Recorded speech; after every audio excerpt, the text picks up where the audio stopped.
ఓం శ్రీరమణాయ. మనము భగవాన్ స్మృతుల నుండి ఎన్ బలరామరెడ్డి గారు చెప్తున్న సంస్కృతము చూద్దాం.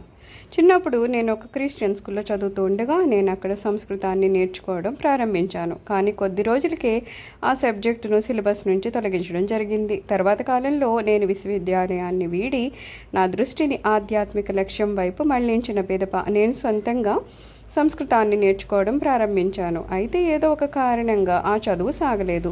నేను అరవిందాశ్రమంలో స్థిరపడిన తర్వాత సంస్కృతాన్ని నేర్చుకోవడం అలా ప్రారంభించాలనుకున్నాను. కానీ అరవిందాశ్రమంలో ఇంగ్లీషుకు మాత్రమే ప్రాధాన్యత ఉంది, కానీ సంస్కృతానికి ప్రాధాన్యత ఉండదు.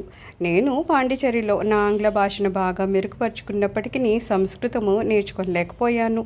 భగవాన్ ఆశ్రమంలో స్థిరపడిన తర్వాత ఒకనాటి సాయంత్రము భగవాన్ సోఫా ప్రక్కన ఒక స్టూలు పైన దీపము, 2 పెద్ద గ్రంథాలు ఉండడం చూసి అవేం గ్రంథాలు అని భగవాన్ అడిగాను.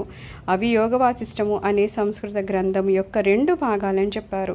తర్వాత వాటిలోని శ్లోకాల భావాన్ని ఆయన గొప్పగా ప్రశంసించారు.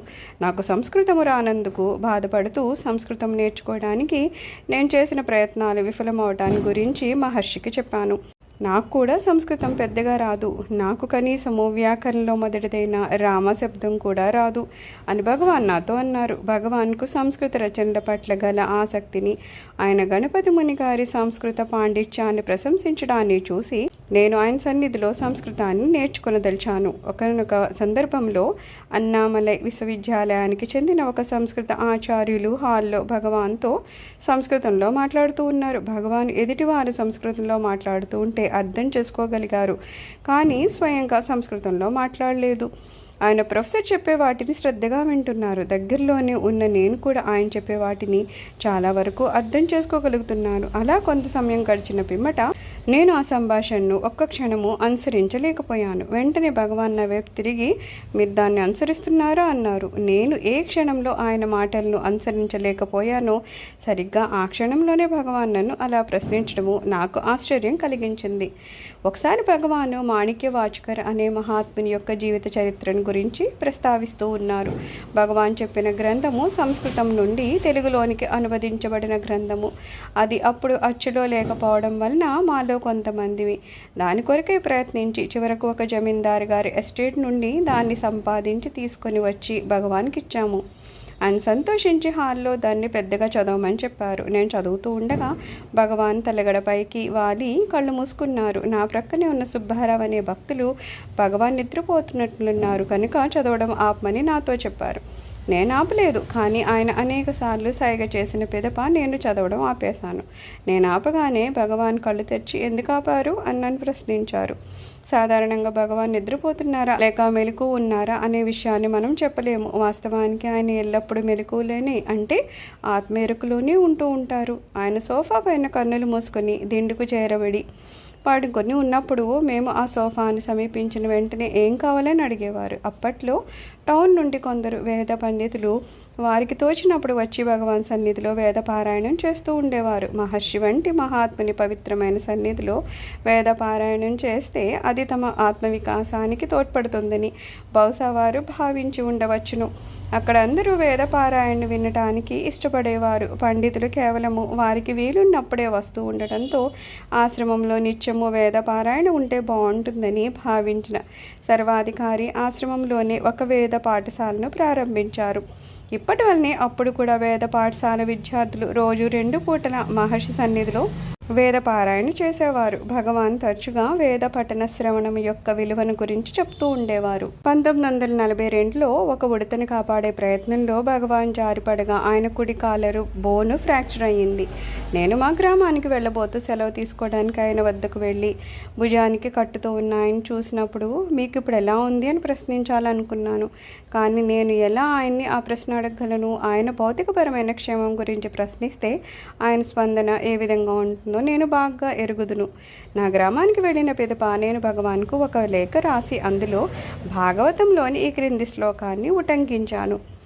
భవత్సు కుశల ప్రశ్న ఆత్మా రామేషు నేష్యతే కుశల ఎత్ర రసంతి మతివృత్తయ.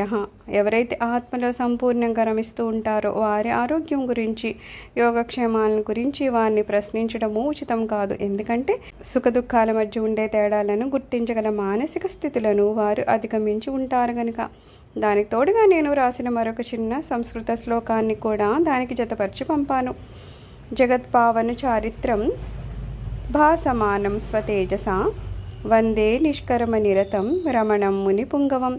ఎవరు ఆత్మ యొక్క దేదీప్యమానమైన తేజస్తో ప్రకాశిస్తూ ఉంటారో, ఎవరైతే నిష్కర్మలో నిరంతరము రమిస్తూ ఉంటారో, ఎవరి జీవితము ఈ జగత్తును పావనం అనురిస్తుందో, అంటే ఈ ప్రపంచానికి పవిత్రతను చేకూరుస్తుందో, దేన్ని పరిశుద్ధము అనరిస్తుందో, అట్టి ముని పుంగవుడైన రమణకు నా ప్రణామాలు. నా లేఖ అందిన రోజున భగవాన్ ఆ లేఖను మిగతా ఉత్తరాల నుండి వేరు చేసి తమ వద్దన ఉంచుకున్నారని, తర్వాత భగవాన్ గురించి వ్రాయబడిన పద్యాలన్నింటినీ కాపీ చేసే పెద్ద నోటుబుక్లో దాని తెలుగులోను దేవనాగరి లిపిలోను వ్రాసి ఉంచారని నేను ఆశ్రమానికి తిరిగి వచ్చిన తర్వాత భగవాను పరిచారకులు ఒకరు నాతో చెప్పారు. ఆ శ్లోకం చుట్టూ ఎర్రాసిరాతో చక్కగా బాక్స్ వలె గీతలను గీశారు. అది చూడటానికి కళాత్మకంగా ఉంది.